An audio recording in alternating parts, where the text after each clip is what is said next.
Assalamualaikum warahmatullahi wabarakatuh. Kami dari kelompok 2 yang terdiri dari Linda Sari dan saya sendiri Ratna Sartika akan memaparkan tentang penerapan manajemen organisasi di restoran. Yang pertama yaitu pengertian restoran. Restoran yaitu usaha penyediaan jasa makanan dan minuman, dilengkapi dengan peralatan dan perlengkapan untuk proses pembuatan, penyimpanan dan penyajian di suatu tempat tetap yang tidak berpindah-pindah dengan tujuan memperoleh keuntungan dan atau laba. Lalu, klasifikasi restoran berdasarkan pengelolaan dan sistem penyajiannya. Yang pertama ada restoran formal.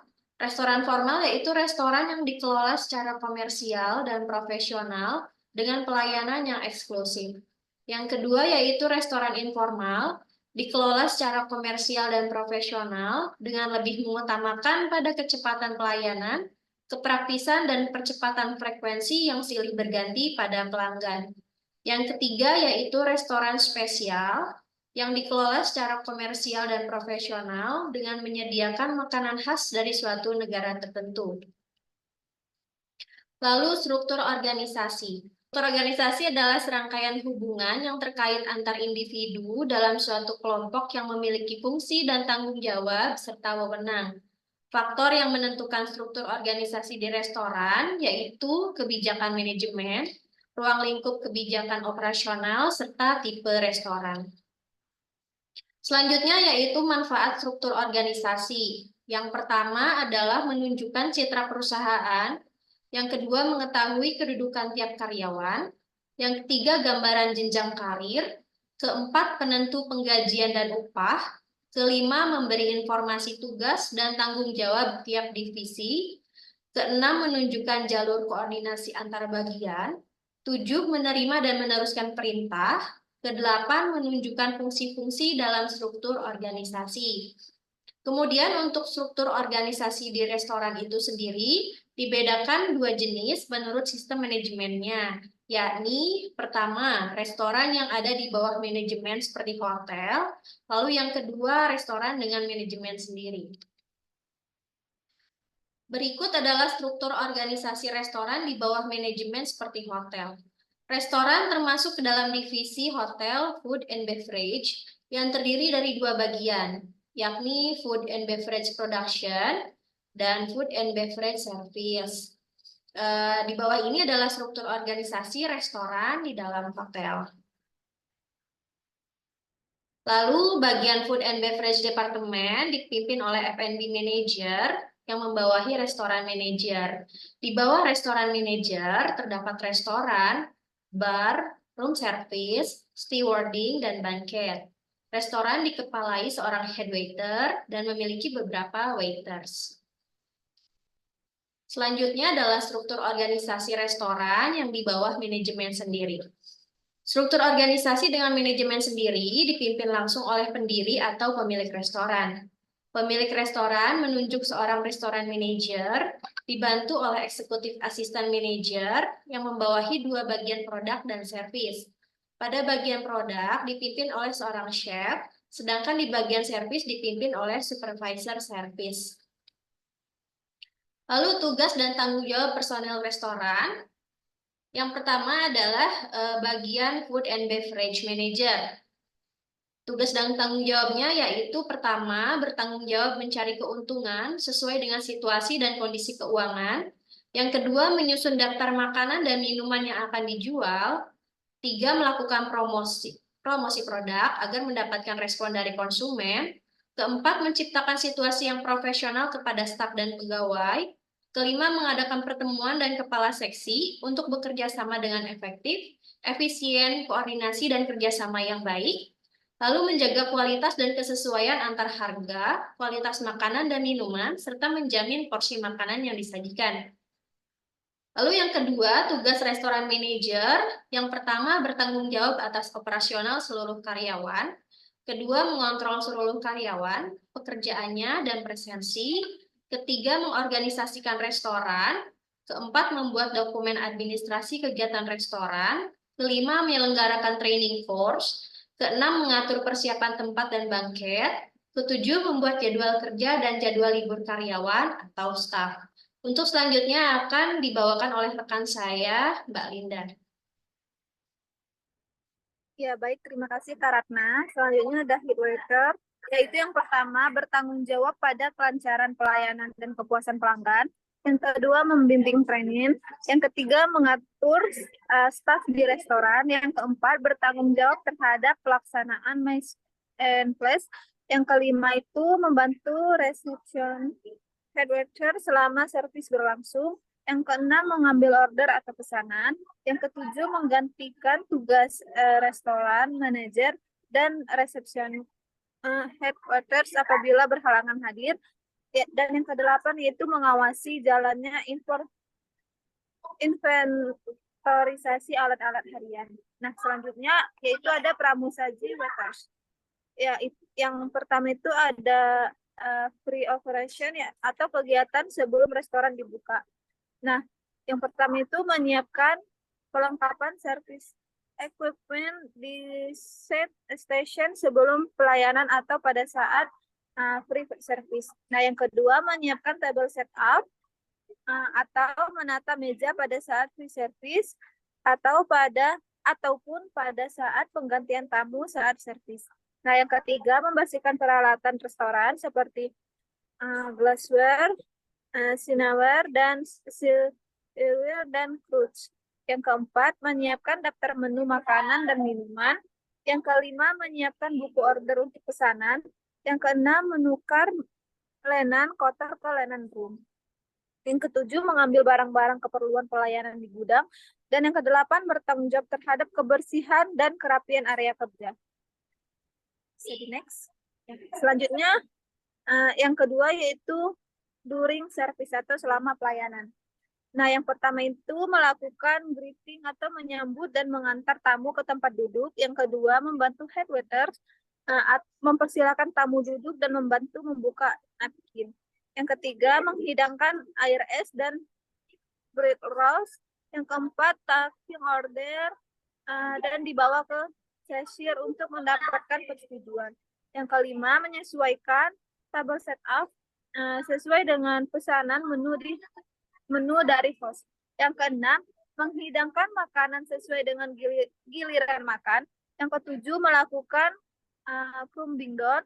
Yang kedelapan, melakukan clear up atau mengambil peralatan yang sudah tidak dipakai oleh host. Yang kesembilan, menyerahkan bill kepada tamu. Yang kesepuluh, mengantar tamu keluar dari restoran. Yang kesebelas, membersihkan meja dan side station. Nah, selanjutnya yang ketiga yaitu after operation atau setelah pelayanan. Yang pertama itu mengambil semua peralatan yang sudah selesai dipakai pada saat pada kondisi semua bersih. Yang kedua, merapikan ruangan restoran.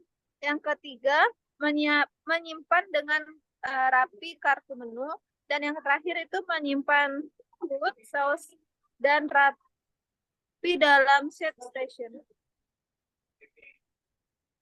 Ya baik, di sini ada restoran Solaria yang kami ambil, yaitu adalah jaringan restoran yang didirikan pada tahun 1991 oleh Aulianto SE dan memiliki 200 cabang di seluruh Indonesia.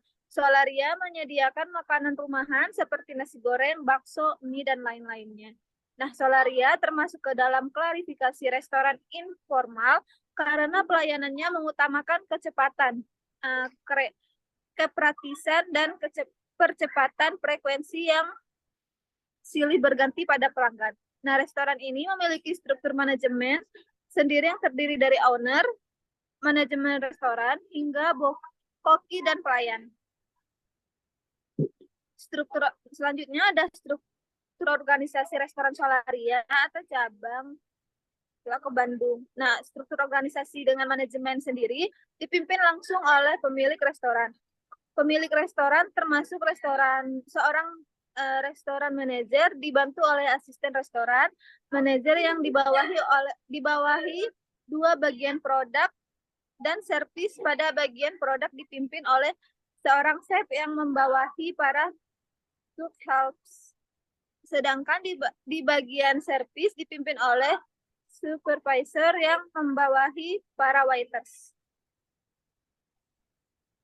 Nah, tugas dan tanggung jawab personil di restoran Solaria sendiri, tugasnya pada tugas dan tanggung jawab personil di restoran Solaria tidak jauh berbeda dengan tugas dan tanggung jawab personil restoran pada umumnya. Nah, yang pertama itu ada restoran manajer yang yaitu bertanggung jawab atas operasional seluruh karyawan, mengontrol seluruh karyawan, pekerjaan dan presensi, mengkoordinasikan restoran, membuat dokumen administrasi kegiatan restoran, menyelenggarakan training course, mengatur persiapan tempat, dan membuat jadwal kerja dan jadwal libur karyawan atau staf. Nah, sedangkan untuk asisten restoran manajer sendiri, yaitu pembukaan dan penutupan restoran, menunjuk, melantik, dan membimbing anggota staf baru, menyelesaikan pernyataan dan keluhan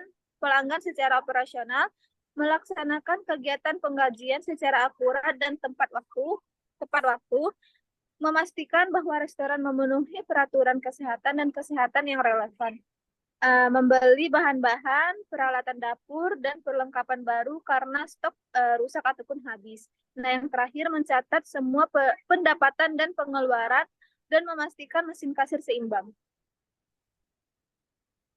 Nah, selanjutnya ada supervisor, yaitu menyaring, mewawancarai, merekrut, dan melatih staf restoran. Yang kedua itu mengolah jadwal staf restoran, melakukan inspeksi rutin terhadap dapur restoran untuk menentukan apakah standar kebersihan dan sanitasi yang tepat telah dipertahankan.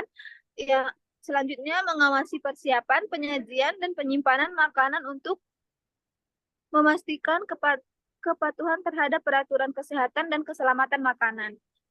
Memeriksa pelanggan yang makan di restoran untuk menanyakan kualitas dan layanan makanan, memantau inventaris dan memastikan semua persediaan makanan dan kebutuhan restoran lainnya secara memadai. Ketujuh, memantau arus kas restoran dan melunasi tagihan yang belum dibayar, meninjau survei pelanggan untuk mengembangkan dan menerapkan cara meningkatkan layanan pelanggan, dan yang terakhir menyelesaikan keluhan pelanggan secara profesional. Nah, untuk SEP sendiri, yang pertama itu menjamin ketepatan waktu, kesegaran, dan kualitas hidangan, mengkoordinasikan tugas-tugas juru masak, menerapkan kebijakan kebersihan, dan memeriksa peralatan untuk memastikan kebersihannya, mendesain resep baru, merencanakan menu, dan memilih cara penyajian piring. Meninjau tingkat kebutuhan staf untuk memenuhi tujuan layanan operasional dan keuangan. Merekrut dan melatih staf dapur seperti juru masak, pekerja persiapan makan, dan pencuci piring. Melaksanakan tugas administrasi, melakukan inventaris persediaan makan dan peralatan, serta membuat pesanan pembelian. Menetapkan dan memantau standar kinerja untuk staf, dan yang terakhir mendapatkan umpan balik tenaga, kualitas makanan dan layanan, serta menangani masalah dan keluhan pelanggan. Nah, untuk Salver sendiri, yang pertama itu menyiapkan bahan-bahan untuk menu, menyiapkan makanan sesuai dengan resep, menyiapkan makanan yang berlebih pada suhu yang tepat untuk menghindari kerusakan, memastikan bahwa porsi makanan dan penyajiannya memenuhi standar perusahaan, memantau persediaan dan melakukan pemesanan ulang sesuai dengan kebutuhan, memastikan bahwa peralatan masak bersih dan juga bersih sebelum digunakan, membersihkan dan memastikan sterilkan area persiapan makanan, membantu juru masak lainnya untuk memastikan pesanan makanan disediakan pada tepat waktu, dan terakhir menyelesaikan masalah dengan pesanan pelanggan. Nah, untuk waiter sendiri, yaitu menyambut pelanggan dan membagikan menu, menerima pesanan makanan dan minuman dari pelanggan, lalu memberikan pesanan ke dapur. Selanjutnya, memberikan rekomendasi menu kepada pelanggan. Selanjutnya, mengantarkan makanan dan minuman ke meja ketika sudah disiapkan. Pastikan pelanggan puas dengan makanannya. Dan terakhir, melakukan clear up atau mengambil peralatan yang sudah tidak dipakai oleh pelanggan. Berikut referensi yang kami ambil. Sekian dari kelompok kami. Kami akhiri. Wassalamualaikum warahmatullahi wabarakatuh. Terima kasih.